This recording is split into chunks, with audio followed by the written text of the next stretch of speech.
I still remember the warmth of the store lights that evening. Everything about that night felt soft, peaceful, as if the universe had finally granted me a quiet moment to appreciate what I had. It was our 3rd anniversary and I had spent weeks saving for something special. A silver bracelet engraved with her initials. Elegant, understated, just like her. At least that's how I saw her back then. I stood at the counter, imagining her face lighting up when she saw it. That innocent, stupid smile. The one you wear when you're completely in love, spread across my face.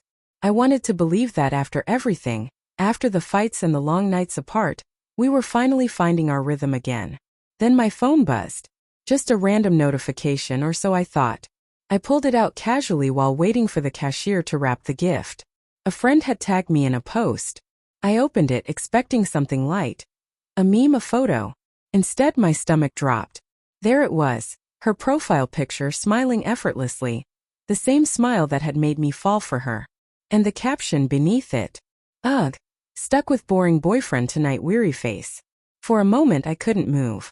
The world blurred around me, the soft music, the chatter, the warmth, all hollow now. My hands trembled as I stared at the screen, reading the words over and over, trying to convince myself I had misread them. The bracelet box felt impossibly heavy in my hand. A part of me wanted to laugh, to dismiss it as a joke or some sarcastic post. But deep down I knew better. The tone was familiar. That distant, distracted energy she'd carried lately, always half somewhere else. I scrolled through the comments. Girl, you need a new man, loudly crying face. Can't believe you're wasting your Friday like that. And her reply. A single laughing emoji. Casual. Thoughtless. Cruel. It wasn't just a post.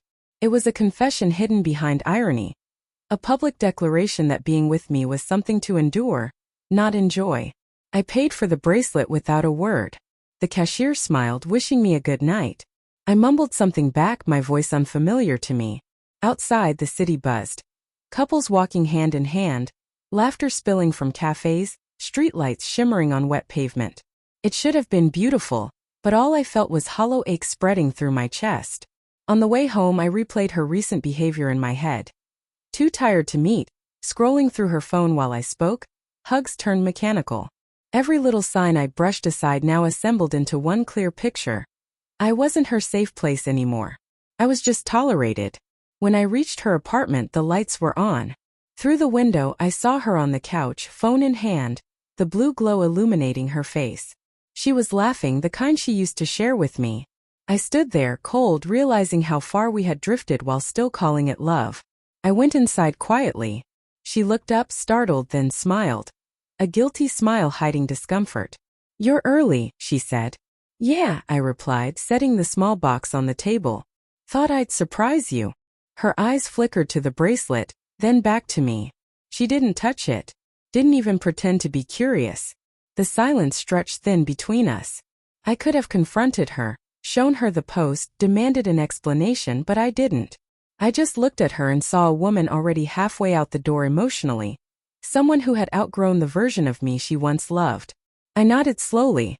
Don't worry. You won't have to be stuck anymore. Her confusion was fleeting. Realization dawned. Her lips parted to speak, but I was already walking out. No shouting, no tears, no begging. Just the sound of my footsteps fading down the hall. That night I deleted her number, her photos, her posts. But the words remained burned in my mind. Ugh, stuck with boring boyfriend tonight. Sometimes the most painful endings don't come from betrayal or lies. They come from the quiet moment you realize you were never someone's joy, only their habit.